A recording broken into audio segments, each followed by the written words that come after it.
an academic or you're a regular guy. We have to be fearless. FrontlineTV.com. Dear brothers and sisters, let us go into the breach. Brothers and sisters, let us go into the breach live on the Crusade channel, always on air and always online.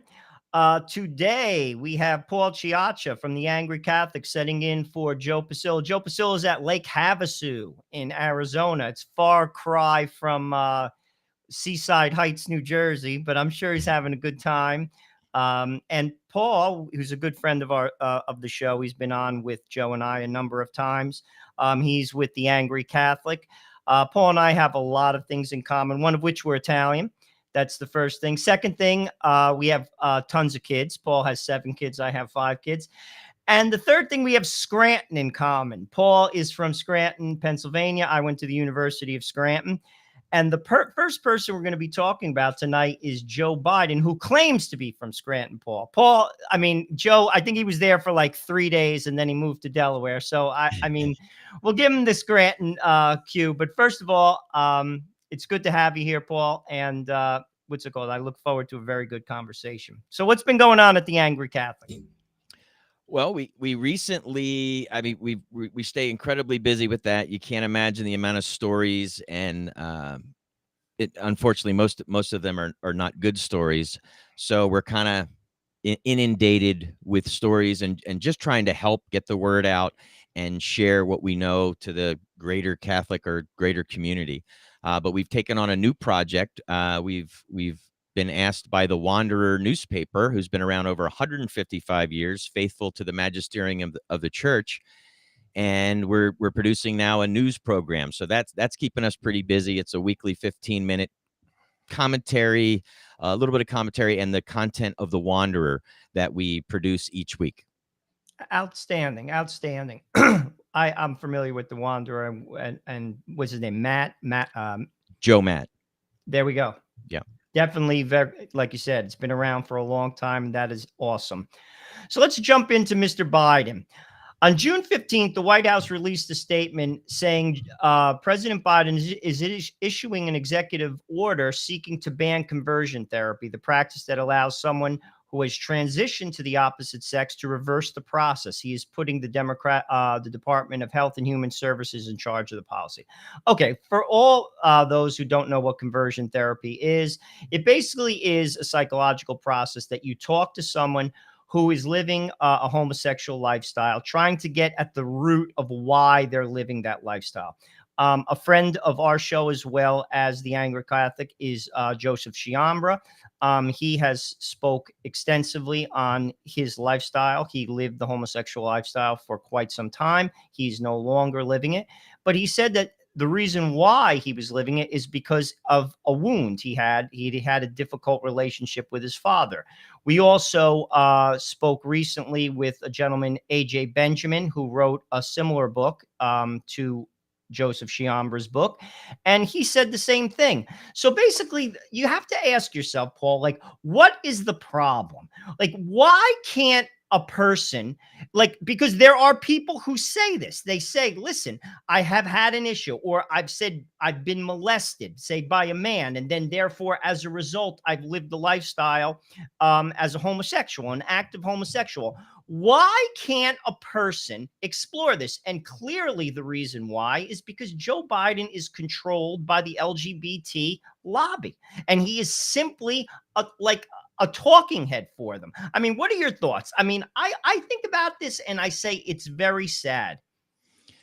Well, I think one of the, I guess maybe it's on the solution side is, but we don't have these conversations in our communities. It's like it's a taboo subject, so we can't even discuss this in an open format logically. And when you do, if it's somebody that's hardcore in that camp, they don't want to hear it. They don't want to listen to actual facts, because it seemed to me, as I was reading about this topic before we came on, that the statistics and what was being presented for this executive order, and in one of the articles I know on like Catholic League, they weren't true. They weren't accurate information. I mean, there's much harm that can be done by some of the things, because basically I see it as this ban for conversion therapy is basically just shutting the door on the argument, if that makes sense. No, it is. And what it is, I think it buys into what the culture is saying is you're born that way. Like there is no scientific proof that you are born that way. I invite any person who disagrees with this conversation to send me an email and show me the science. You always say the science, the science, the science, it's a science. Well, there is no science. Sure. And here's another thing that's underlying this that no one talks about. To live an active homosexual life is a sin. It's a mortal sin. We've lost the sense of mortal sin in society, and it's been mainstreamed, just like to be divorced and to get remarried. That's completely acceptable in Western civilization. If your marriage, and again, many marriages, in fairness, are not sacramental. That's why, frankly, a lot of times people can get an annulment because the marriage wasn't sacramental to begin with. But Mhm. even still, if you divorce your wife and remarry and you don't get an annulment, meaning the marriage wasn't sacramental, you're living in a state of mortal sin. Well, this is a worse sin because it's a sin that cries out for vengeance for God. That's in the Bible. That's not my words. It also goes against nature. But at the end of the day, we've lost that sense. And here's the thing, and Joseph Chiamber will verify it. If you want to read his book, I always plug it. I think it's Disordered. Get his book. Also, A.J. Benjamin's book. Get his book, When the Sun Frees You. It talks about wounds, as in people who live. A.J. Benjamin never lived the lifestyle, but he had that attraction. Joseph did. But it talks about wounds, as in why I have this. And here's the deal.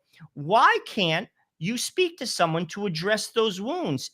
And then, to be honest with you, you will be free. You will not go down that road. And ultimately, you will not live in a state of mortal sin. Because at the end of the day, if you die in mortal sin, you don't go to heaven. Sure. And one of the, I guess I tend frequently to go back to the idea that as the church goes the nation, or goes the society, or goes your community.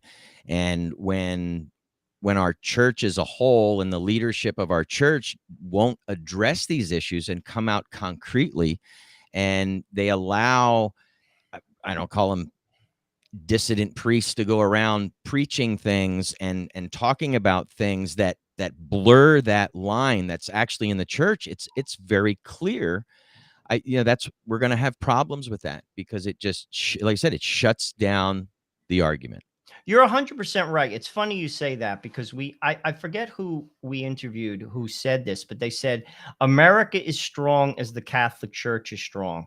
And the Catholic Church is very weak now. And that's from the laity up the line.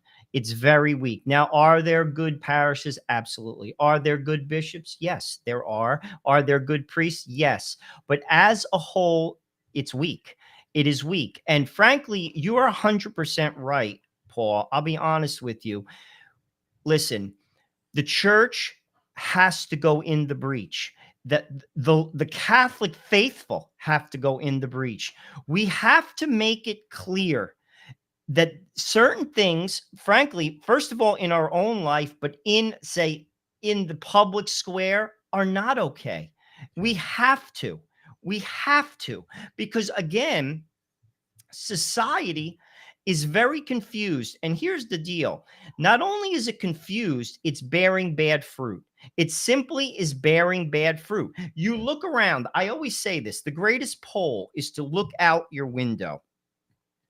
And I always say this to people. Is it working? Has the sexual revolution worked for America? Broken families, wounded children. It simply does not work. And this is another nail in the coffin. It's another nail in the coffin. And the church should speak out more strongly, but it doesn't. And frankly, so should people. You know, it's just become, again, it's mainstreamed. It's mainstreamed. You can't say to people in polite company, I just believe in traditional marriage. Go to any like party. Like, Yeah. I know, Paul, your wife went to Villanova. I went to Scranton University. I say that because, like, go to an alumni event. They're both Catholic universities. An alumni event, a lot of those people are successful, quote unquote, people. If you say in one of those parties, yeah, I believe in traditional marriage. I don't hate anybody. I will respect everybody. I will not discriminate against anybody, but I believe that marriage is between a man and a woman. You're shunned. Sure. Now, well, just to one thing you just said is, are they really Catholic universities? Well, one could say, I'll tell you, I mean, I would not send my kids to the University of Scranton. I will say that. What I will say is this. I mean, when I went to Scranton, I graduated in 92. Were there, like, I know a friar, Father Felix, who went there, who's a priest now, and he invited one of the Jesuits to his, I didn't know him, Father Lally, I think his name was, I believe, because I wasn't really a practicing Catholic when I went there. I went to church. I'm surprised I wasn't struck by lightning, in all honesty. But at the same time, um, like, there is pockets, but if I'm going to spend money like that, like to go to Scranton or Villanova, I'm not like your kid. It could do just as well going to Rutgers, from a New Jersey perspective. That's the thing. I mean, I'm not bashing. I don't want to bash them, but what I will say is, you're not for the money. Like, if you told me like Rutgers costs 30 grand, Scranton costs 60 grand, what if someone said, well, it's really Catholic, like say it was Christendom College, I'd say, well, it's worth it. My kid's going to learn something. My kid's Sure. going to get formed. Well, and I That's think really not the case. And again, the church has to speak out more, but frankly, that begins in families too. I mean, how many Catholic families are cool with like their sons living with their girlfriend? Like, that's just commonplace, and it's just, we have just, the doors have been blown open and no one cares. No one cares. And it goes back to, again, to get back on topic with this therapy. Why can't a person investigate a wound? Say a person, I'll use an extreme, was molested and they're wounded. A lot of people who live gay lifestyles, by the way, have been sexually abused. Why can't you explore that wound and point to that as the reason why you're living a gay lifestyle, and potentially heal from that wound and not do it? Because society will not say it's wrong. You see, it comes down to that. Society will not say that living a homosexual lifestyle is wrong when it is biblical. It's not just Catholics, it's all Christians. Christians, it's in the book of Leviticus. You can't get around it.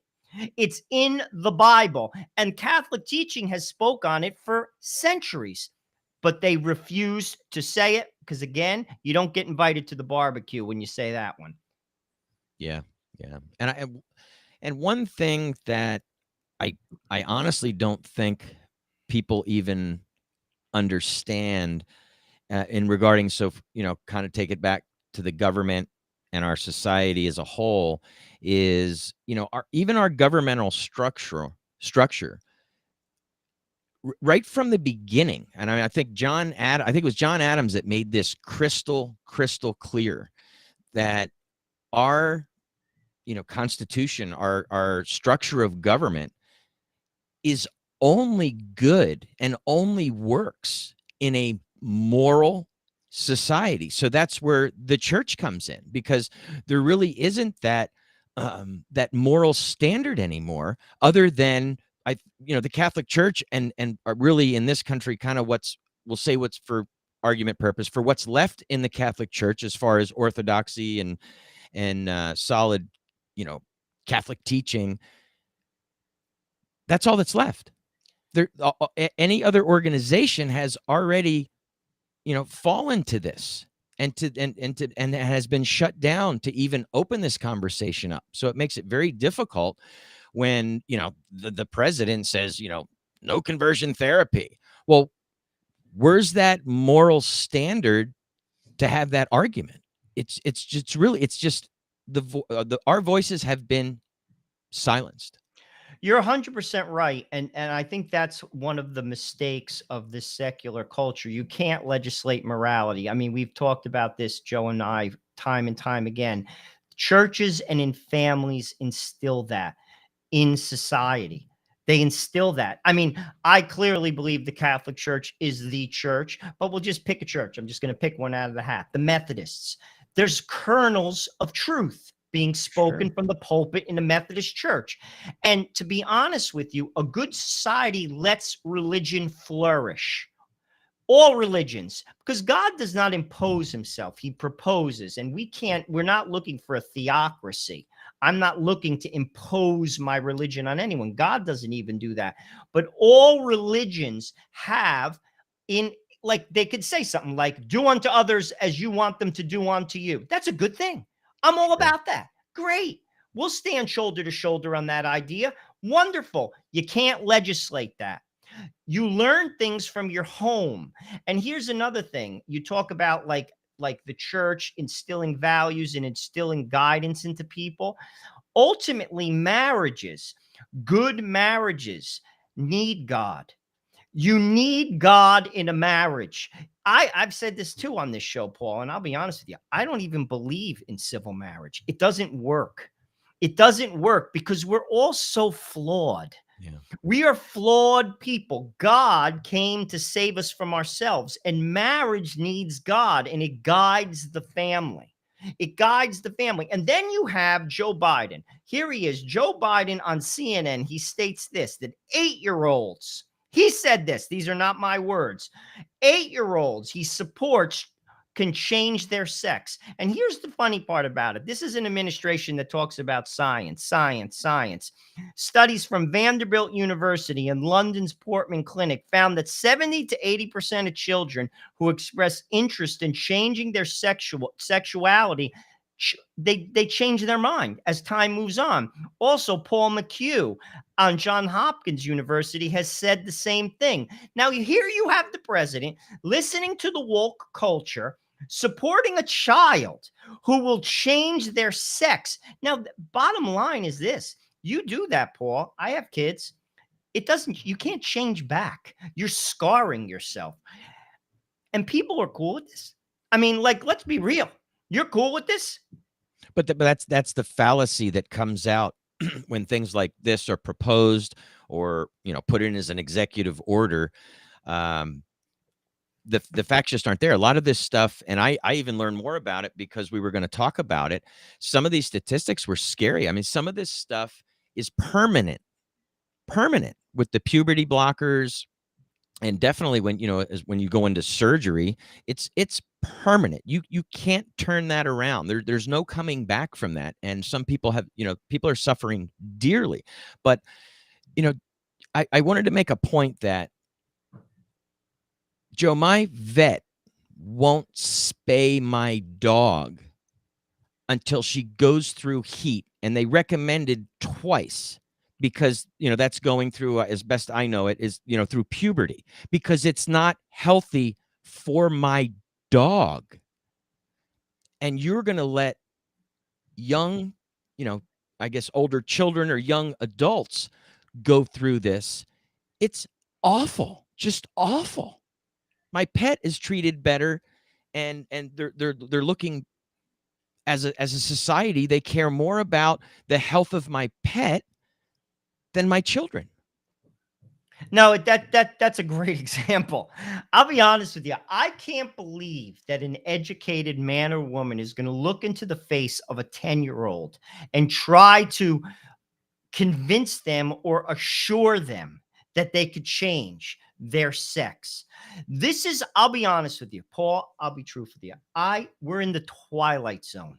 Yeah. And this goes beyond like where people are like, oh, you're this or you're a bigot. No, No, this goes against science. When you tell me that Vanderbilt University is telling you a statistic, 70 to 80% of kids, now how hard it is to get in Vanderbilt University. These are brilliant people. They're telling you that 70 to 80% of the children who have these ideas change their mind in time.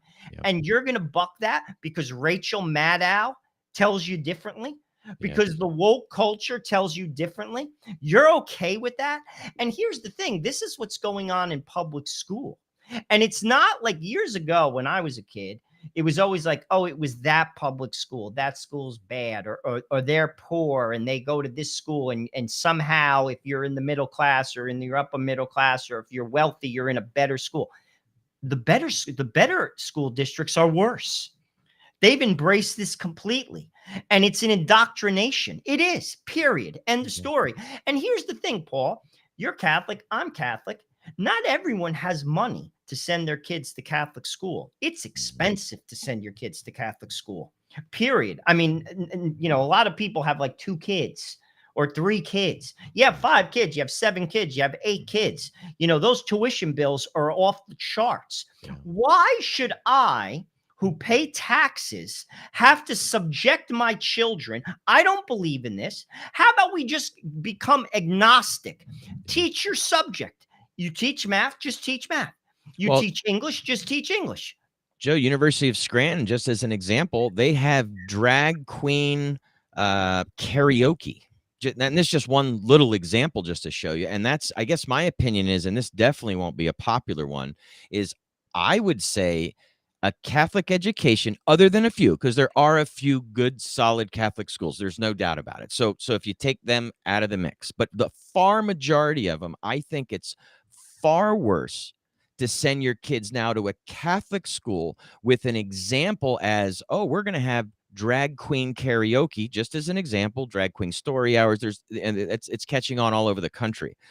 But I think it's far worse to send our students to a Catholic school, and that's even primary and high school and college, with the expectation, because the parents, I think, they mean well. They think they're sending their kids and paying all this money to get an education that's through a Catholic lens, right? That's what you pay for.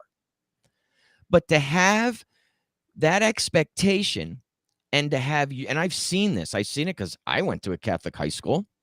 I spent some time at a Catholic college, or so-called Catholic college. And it's far, far worse to have this example opposite of what it's supposed to be than at least at a public school, high school, middle school, college. There's no expectation there that you are going to learn your Catholic faith there. So at least that's very clear. So the parent, the kids, they know, okay, we're going to have to do this on our own. We're going to have to instill those values on our own. And I just think it's far, far worse. And it leads to a Joe Biden doing things like he's doing with his executive order, because I bet if you polled half the Catholic schools in America, at least, I bet half or more of the people would be absolutely fine with that. Well, again, I think a lot of people go to Catholic school because they're looking for achievers. I mean, you see that in a lot of schools, because a lot of the Catholic schools, kids, like we'll use an example, Scranton Prep, and I have no insight into Scranton Prep, but I know it's a good school, and there's schools near me: Bergen Catholic, Don Bosco, St. Peter's Prep. They're good schools, academically speaking. Academically, yeah, I would agree with that. And people want their kid to go there because they can get into good colleges, and that's the primary driver. I mean, there are good schools. My kids go to Catholic school. I haven't seen anything like overtly, they're not learning the Summa, but at the same time, it's a nurturing place. The people are good, and frankly, I'm pretty satisfied with it. I'm not looking for the perfect, but to your point, I don't want a drag queen hour. I mean, I would be very, very upset if I saw that. And frankly, that goes against what the mandate of what a Catholic education is. And that's not like, I'm not trying to sound like Archie Bunker, but let's be honest, that's not what a Catholic education is about. Sure. And Joe, it's just sad. I wouldn't even have a problem. Like, we've had schools in our area, we're in the Diocese of Scranton, where they've had someone come in and speak like a Father Martin, right? And I know you've probably talked about him on your Sure. show. We've talked about him on our shows, and I'm one personally. Bring him in, let him talk. But then the bishop should be there also to be able to engage Father Martin because isn't that what college is for? Or isn't that what education is for, right? Bring him in. Let's have that talk. Let's see where he divides from church teaching, and let's have that discussion. So when you present the facts and the teaching of the magisterium of the church, all the the saints have talked about this stuff, but that doesn't happen. A speaker like him, and there's others, many others, is allowed to come in and speak, and nothing is said. No, I agree. Father Martin is very good at, like, he doesn't paint the whole picture. I mean, frankly, you have to paint the whole picture. Sure. Ambiguity leads to trouble. I mean, um, it's a shame because, again, to affirm someone in a sinful lifestyle leads to hell. I mean, it comes right down to that. We're not helping. And that, listen, the government's job isn't to guide people to heaven or hell, but the government's job is also to get out of people's lives, particularly people of faith, just like I can't impose my faith on, say, a secular family. I have no right to. That's your business. If you don't want to raise your kids with a God or belief, that's your business. But you have an ideology and you're teaching my kid that ideology, and I pay taxes too. I should not have to have my child subjected in public school on Main Street. You name the town, you name the state. That should not be the case. You always say, oh, you have an ideology. Well, actually, I do, but I'm prevented from having that in the school. Well, you're giving your ideology to my kid. And Yep. the president, if you ask me, is getting into an arena he should have no business being in. And That's no business. He's just speaking to this. I mean, it's a loser in terms of, I'll be honest with you. If you ask me, they've overstepped their boundaries and they're going to get crushed because of it. Crushed. When you're telling me boys could play in girls' sports and a 14-year-old boy could shower with a 14-year-old. I mean, it's like, really? I mean, it's just crazy. It's gone completely off the rails. But Biden, to be honest with you, he's defying science. Vanderbilt says otherwise. Johns Hopkins says otherwise. And frankly, I think it's a loser. I want to go to New Jersey because, of course, I live in New Jersey, and there's a congressman there, Tom Malinkowski. He's a Democrat, and he's basically getting in parents' faces, and he refuses to meet with them because of their defense of inappropriate sexual instruction going on in high school. Now, just for the record, these parents aren't complaining about discussions of the birds and the bees. Instead, they were complaining about inviting young boys and girls to question their sexual identity. These are by adults. They also registered objections over showing them graphic depictions of men having sex with men. This is in school. And if you object or criticize to these pornographic exercises, it's incomprehensible. I mean, this is, again, why should my kid have to see this? You know, a lot of times people like criticize DeSantis, and they said he's homophobic. Like he said that there should be no sexual education for kids from, I believe it's pre-K to 9 years old. They don't talk about that, the press. They kind of leave that out. Kids who are 9, I have an 8-year-old daughter. They don't even know where puppies come from. And you're going to show an 8-year-old, boy or girl, graphic sexual pictures? Get the hell out of here. I'll be honest with you. I don't care if the kid's in 11th grade. It's not your business. It's simply not your business. I'll say this again. I pay taxes too. And I'm not interested in your ideology. I'm sorry. It should be, at the most, it should be agnostic, Paul. Agnostic. Just teach the subject. That's all. Yeah, I honestly, I with this one, I don't even know where to start. This is so awful.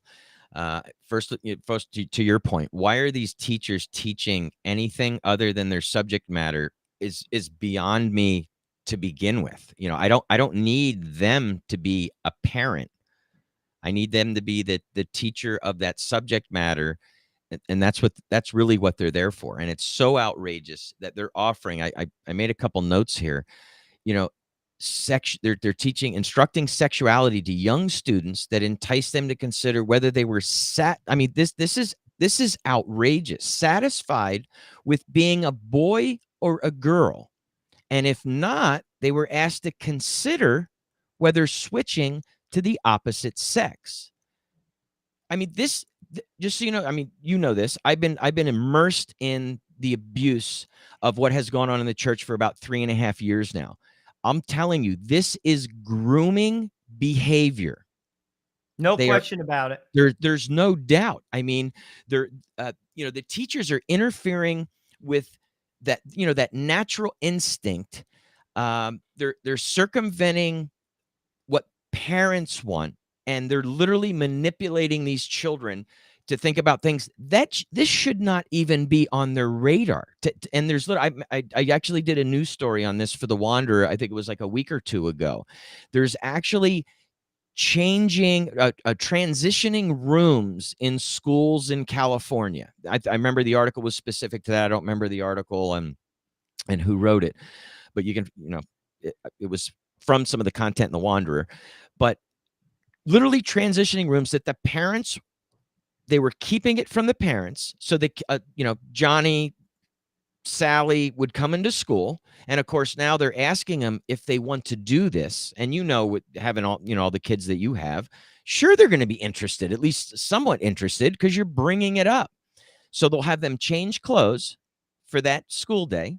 And at the end of the school day, they go back into this transitioning room. I don't remember exactly what it was called, and have them change clothes back so the parents don't know.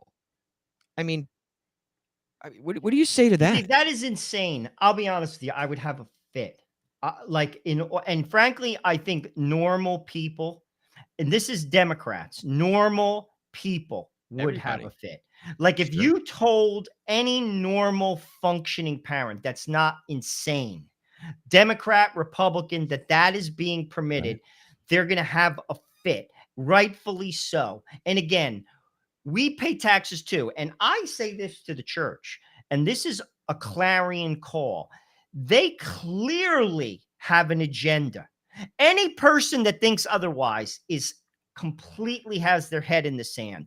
They are teaching an ideology, and it goes against the one that I teach in my house. Listen, the last time I checked, I can be Catholic in this country, right? We have a First Amendment. I'm allowed to believe what the Bible teaches.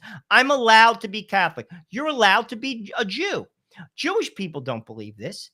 Go into a Brooklyn synagogue and tell those people that your kid can transition. See what they say to you. Yeah. I mean, you have every right to believe that. So how dare the state impose themselves on people of faith? And here's the thing, and this is what I say to the Catholic Church, and I've said this to people who we've interviewed with. A, the Catholic education has to be an authentic one. That's very important. B, you see what's going on. A Catholic education should be for everyone. It should be for everyone. When have you ever? I live near an Orthodox Jewish community where I grew up. You never see an Orthodox Jewish kid go to a public school.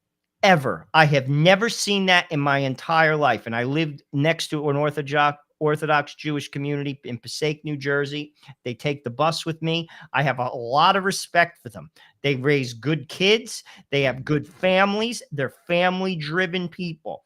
Granted, we don't agree theologically, but I respect them as human beings. Clearly, I think they're good people. Why do we have to subject our families to this? Why? It should be, again, I'll go back to the school, like Catholic schools. Now, again, my kids go to a Catholic school. I'm pretty satisfied with it. Paul, it's expensive. It's Sure. not cheap. And high schools, I mean, I don't know what Scranton Prep costs, but I know what St. Peter's Prep costs, which is a Jesuit school near me. It's a fortune. I know what Bergen Catholic costs. I know what Don Bosco costs. It's a fortune. Yep. Why do Catholics have to spend? I get it. We don't have religious, it's expensive, but our children are being robbed from us. Like in these schools, there are many good Catholic kids, families. They go to these schools. Frankly, they get indoctrinated. They hear this nonsense. Their peers. I'll be truthful with you, Paul. I take my kids to school like just about every day. I'm working in a hybrid environment from work. I see what the kids dress like in public school. I'll be truthful with you. It's absurd. And I'll tell you this, and I'm not a prude. These girls, they're 15 years old. What they have on, if they're not having sex, they're going to have it soon. What I see that what's on their bodies, how they dress, the culture is a swamp in the public school. It's a swamp. And what's wrong is completely okay. Even outside of this, why do we, people of faith, have to subject our kids, because we don't have, not everyone is an investment banker and can afford to send their kids to a $25,000 a year high school. And to your point, some of those high schools stink from a theology. Why? Yet then we have to send our kid to a school that they're going to tell your son or daughter that it's perfectly legitimate to change your sex, which goes against all scientific method to no end. And then you have people like Tom Moenkowski from New Jersey, who's going to get in your face and basically say to you, oh, you can't even complain. You can't even complain about it. And they're going to show your kid graphic sex of two men having, what are you, crazy? Well, if you look a little deeper, and I think this Tom Malinowski, I think he's a good example of this. Is if you dig a little deeper in these people that hold these beliefs in at least in our government, our hierarchy, I find the same thing happening in the church. Dig a little deeper, and you'll find like I think he's either under or was under investigation for correct, like insider trading, whatever you want to call it. So you figure, you know, we've completely failed our children when, just to bring that example back up, when they're more concerned about my dog getting spayed too early, when but my kids can go through, you know, for example, transition closet or something like that and not tell the parents. I mean, we're really off the rails, and I feel so strongly about if we don't fix the institution of the church, then, you know, I don't think it's going to keep going this direction, because like we're in a time in our nation's history, in the church's history, we should be having the most rigorous debates with both sides right now, because like I said, there's so many good people on the other side that allow this to happen. We should be in a moment in our history like, this is what we're talking about. Like we need to change direction, and we need to have these talks. Now, we're not all going to agree on, you know, what you believe, what I believe, what my neighbor believes, but we need to be having these conversations. Like basically, I guess what you, Joe and Joe, Frontline with Joe and Joe do on the show. Like we need to have these conversations and bring out these facts, because I mean, we're going to find, even you and I that are pretty similarly aligned, we're going to learn stuff too and go, oh, you know what? Maybe I was a little wrong on that. I'm willing to look at the facts and change my position if they're facts, right? What I think you bring up a good point, and I'll tell you what, I again, we'll go back to the country is as strong as the Catholic Church, and I agree with you, Paul, 100%. I do, and the church is weak. You can't even argue about that. I mean, it just simply is weak. It's weak. I mean, we could look at what just took place in San Francisco. That should have took place. That he's been there 10 years. That's a layup. That's a layup. Like that's not being radical. That's your job, dude. Yeah. That's your job. I have a job. If I don't do my job, I get fired. It comes down to that. That's my life. I mean, we all have a job, but it comes down to strengthening the church is, and what you and your wife did, you have 7 kids. That is a radical example of the Catholic faith. We have to live our life like we believe what the church teaches. We really do. Like, if we want to change the church, like, you have to believe and live it. And I'll be honest with you, and does anyone do it perfectly? No, I don't. I'll raise my hand. I am a sinner, a sinner. But I believe everything the church teaches, every single syllable, and I try my best to reach for it. And when I fail, I go to confession sometimes twice a month, at the minimum once a month. We have to live our lives like we believe, and we're not doing that.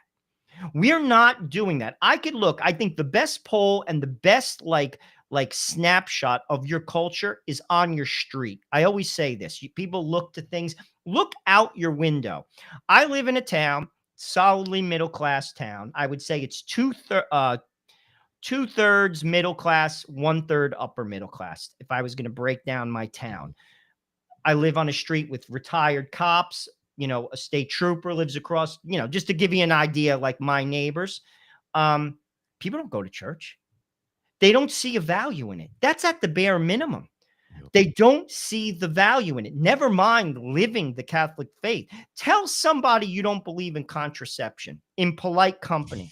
By the way, that's against church teaching, everybody. Whoever's listening to me, some people who are Catholics, some aren't. It's a sin if you're contracepting. If you fix yourself. I remember I just had my 5th kid.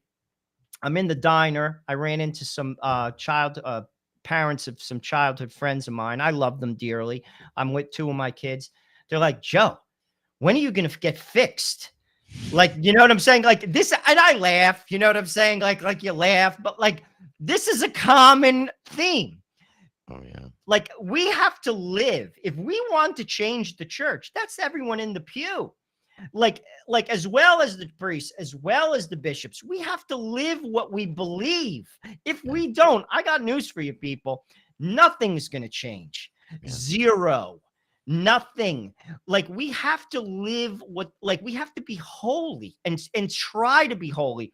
Love our neighbor, be kind, live modestly, give to the poor, share of our time, share of our treasure, take care of our families, not get divorced, not contracept, not walk along the paths of society, which Catholics, I'll be honest with you, you can't differentiate, Paul, Catholics from everybody else. Yeah. That's why I respect Orthodox Jews. At least they know where they stand. Catholics, what are you kidding me? People are Catholic, they just go along with everybody else. They're jumping right off the cliff. But that's how I think we change the church. Right, absolutely. And that goes to my point about what I was talking about with the school system, because I don't think I'm going out on a limb here at all. I would dare say the overwhelming majority of the Catholic schools, they may see it in their textbook, or they may see it in the, whatever document they happen to be looking at. But I guarantee you their teacher's contracepting, for example, or their teacher is, on the fence, at best on the fence with pro-choice and pro-life. And so you have this the example's not there. And this goes to your point. If we don't, as Catholics, live that radical faith, where is the example? Because your kids are going to go out into the community, they're going to go out to school or to college, and they're going to get bombarded with the opposite of what your core beliefs are. Absolutely. So it makes it very difficult without that example. And if you can't have your kids around that example, it even makes it harder. Absolutely. And, ultimately, I say this, I'm going to be 52 next month. And I will say this, Paul, the best decision of my life by far was to practice my faith. I made that decision at 22 years old, after I graduated from the University of Scranton, when my life was a mess. A mess. The second best decision was to marry my wife. But how would I have married my wife? Yeah. My wife's Catholic. I would not have met my wife if I didn't make that decision. Too many American parents, They prioritize things that don't mean anything. What I mean by that is this: if your kid is the manager of a shop, right, versus your kid is a managing director of Goldman Sachs, but your kid at Goldman Sachs goes to hell, he loses. The goal of life is to go to heaven. And when you prioritize that with your children, it affects every single one of their decisions: who they marry, how they spend their money, how they spend their time, who they associate with, the type of job that they get, the type of lifestyle that they live, how they treat people, how they share. Ultimately, all those things bring you joy. Ultimately, they lead to a good life, they lead to a dignified death, and they lead to heaven. It's the most important thing. Too many Americans think this: everyone goes to heaven. Oh, you're a good guy, Paul. You're good. You're a good guy. You cut your lawn. You're all right. You're going to heaven. Says who? Yeah. Well, I You would. know, and this is where we get lost. We prioritize crap. You see it on social media. People are taking pictures of pepperoni pizza that they had on friggin' at lunchtime. Who cares? What is the most important thing to guide your kids to this? It's to be honest with you, it's the faith. It Yeah. is the faith, and we don't prioritize it. We don't, and it shows. I'll never forget this, Paul. I've said this on the show. I swear. It's Good Friday. It's Good Friday. 3 o'clock service. I'm driving to it with my family in my minivan, and Little League is practicing. It's 3 o'clock on Good Friday. I'll bet you 75%, if not 85% in my town, those kids are all Catholic. Yep. I felt like stopping the van, jumping on top of the van, and being like, it's Good Friday. And then everyone's going to heaven. And here's another thing. Everyone wants their kid to be good. Well, how are you good? God's. If you don't have that rudder of God, I got news for you. All bets are off. All bets are off. I don't care. Listen, I've been around the block. That doesn't magically happen like with a kid. Like, you don't magically become good. You don't magically become virtuous. It doesn't work that way. Yet everyone wants their kid to be good. Yeah. And you're then we wonder with the church, in all honesty, like, who's becoming the priests? Who's becoming the bishops? It begins with families. Like I'll be honest with you, like your family. You're not a rich guy, neither am I. I live in a friggin' box, Paul. I drive a car. My car is a 2002 car. People are like, how do you afford 5 kids? Because I drive a 20-year-old car. That's how I afford 5 kids. Yeah. That's the type of example. That's what we have to do. We have to be different. We Catholics, we have to be different. Christ was different. And then we wonder why this crap goes on, why we elect these people and everything's okay. It's not okay. It simply isn't. Well, you're fortunate that you made that decision to follow your faith in your 20s. It took me, I was a slow learner. It took me till my late 30s to do that. And people don't realize the joy that comes with that. They really don't. I don't think they probably can't see it, because I had to be at, like you said, you were not in a good place. I had to get in a probably far worse place. But you don't realize the joy that comes from, just as an example, confession, which we have in the Catholic Church. So people are missing out. They really are missing out. I'm glad you bring that up, because people think, you know, something that's so true. To live a life as a disciple of Christ, which simply means you're a follower of Christ, and we're all meant to be that, is not easy. It's not easy. I don't have peace. Paul, I can't even pee in my house. I'm going to be completely honest with you. I can't. I got 2 kids screaming. My kid's sticking his fingers under the door of the bathroom.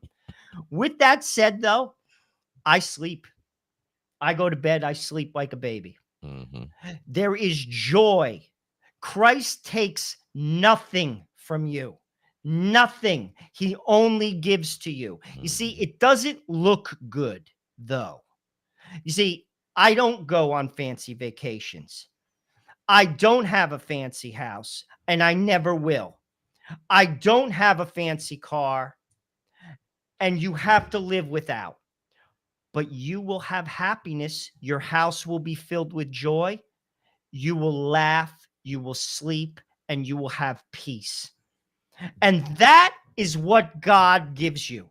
But we sell ourselves short in this culture. Everyone wants to put the stupid ass picture on Facebook of some stupid ass thing. And frankly, that's why our country's in the sewer. And that's why we have representatives that are bums. Yeah, but And it doesn't matter who it is, Republican or Democrat. could you imagine your life without the craziness of the big family? I mean, it is something, and it's a shame that most people now, especially nowadays, they don't get to be part of that. It is something that people are. I always say you're not a real parent until you've had your third kid, until you're playing zone defense. You're not a real parent then. Well, it changes the whole deal. I mean, Paul, I got kids sleeping all over my bed. I mean, like it's a nut house. I mean, Yeah. but at the end of the day, it teaches you how to be selfless. And frankly, white martyrdom is the way into heaven. I want to get to this last story because it's important. Because the Democratic governor, and I don't mean to harp on Democrats because the Republicans irk me just as much. I mean, she just happens to be a Democrat, Kathy Hochul. If I mispronounce her name, please forgive me. She called pro-lifers Neanderthals. She called pro-lifers Neanderthals. She recently just signed 6 new laws to protect abortion on demand. Just so people know, if Roe goes out the door, which a lot of people say it's going to this month, by the end of the month, abortion isn't going to go away. You're going to have states that have abortion. You're going to have states that don't have abortion. She's basically cementing that in the state of New York. And she basically tweets, excuse me, not here, not now, not ever, with regard to, being pro-life. And she calls us Neanderthals. I find it interesting, Paul. I really do. Like sometimes I try to put myself in people's place, what they think or why they think this. And ultimately, I've said this, and I'm interested in your opinion because again, you're clearly a person of life. You have 7 kids. I mean, 7 kids. People always assume you have 7 kids. Oh, you must be rich. No, it doesn't work that way. My father said that. He said, poor people have kids. Neither of us are poor, but at the end of the day, we're not like bankrolling, $500,000 a year. Why am I a Neanderthal? Why? Because I have kids? Because I'm open to life? Why? That makes me a not Neanderthal. And it comes down to this, the abortion argument. It's sex. It's sex. It's not about the kid. It's not about your body. It's about I'm interested in your view on this. Honestly, I want to have casual sex. And if a child comes about because of that, and I'm not willing to have that, got to get rid of it. What are your thoughts? Well, I think at the end that was the key. It's the responsibility factor. My wife Kristen was actually doing some research for the Wanderer show we're doing, and she came across a writer in the Wanderer back in 1972. She's a medical doctor, Gloria Heffernan, and she said, after centuries of being treated as objects, women are being presented as a final mechanical, they're being presented a final mechanical insult as a constitutional right. And the strange compulsion of abortion in reality is the ultimate exploitation of women by immature men.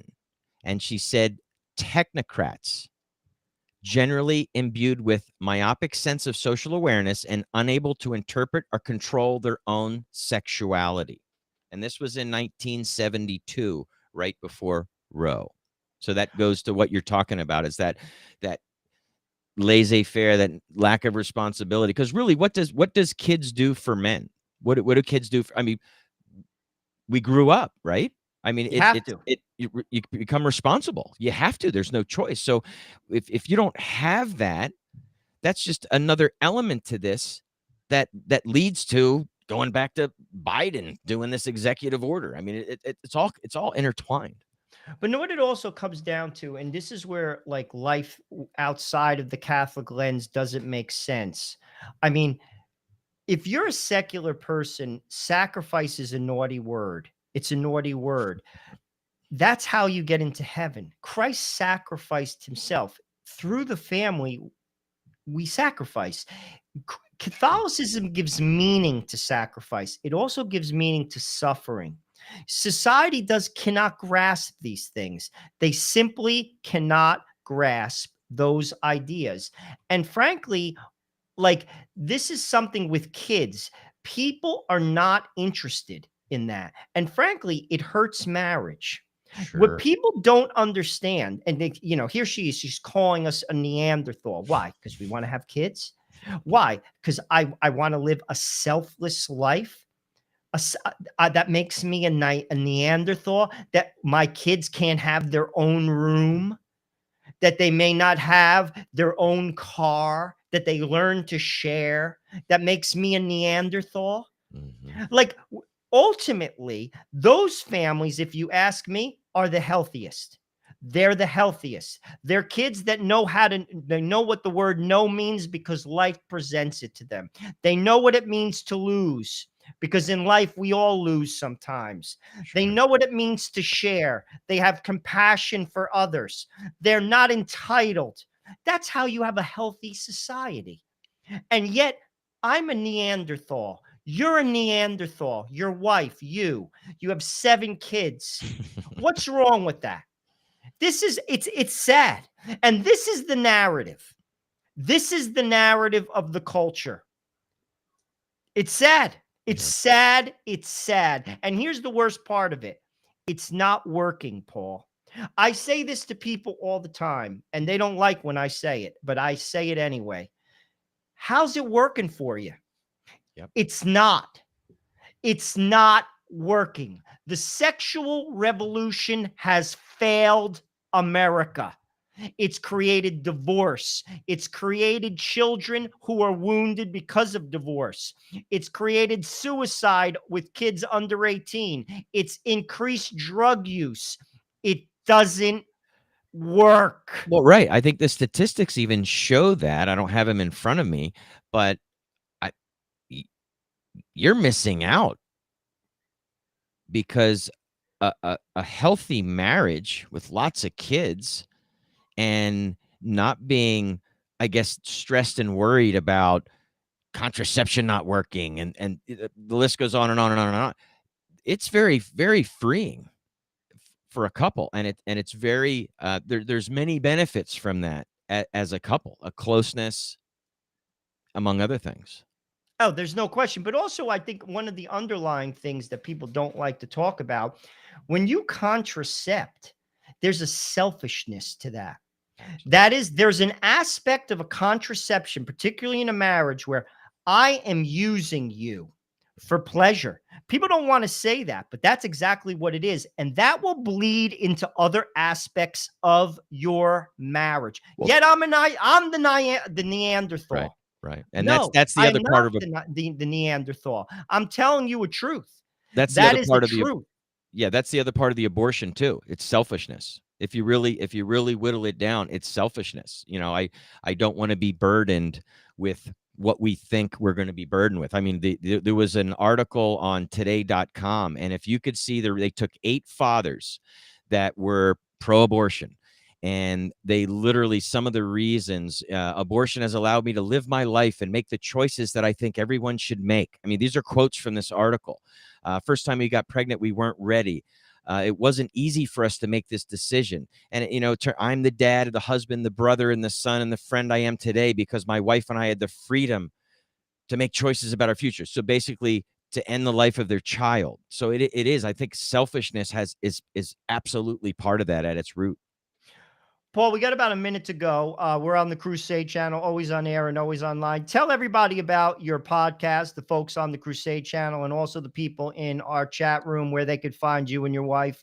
Yeah, well, we're pretty excited right now to be on Frontline News, and we're doing a program for the Wanderer News, and it's you have to check out the Wanderer, thewandererpress.com. You can look at the website, get the subscription. Our video is actually on that, but you can stay right here and go to Frontline News and actually see our 15-minute news program. And we've been getting some great feedback from it too. So we're excited about that. And So all the thank you folks, so much for oh, of having course, me. 'Cause Paul, you're this great. was And give your wife my best. You're always welcome on the show. And all the folks on the Crusade channel, check out Paul and his wife on the Angry Catholic. And once again, Joe and I will be back next Sunday. Paul, you're always welcome. I'm sure you'll be on again. thank And you. remember, our conversation is your conversation, and that conversation is going on everywhere. God bless you and have a wonderful week.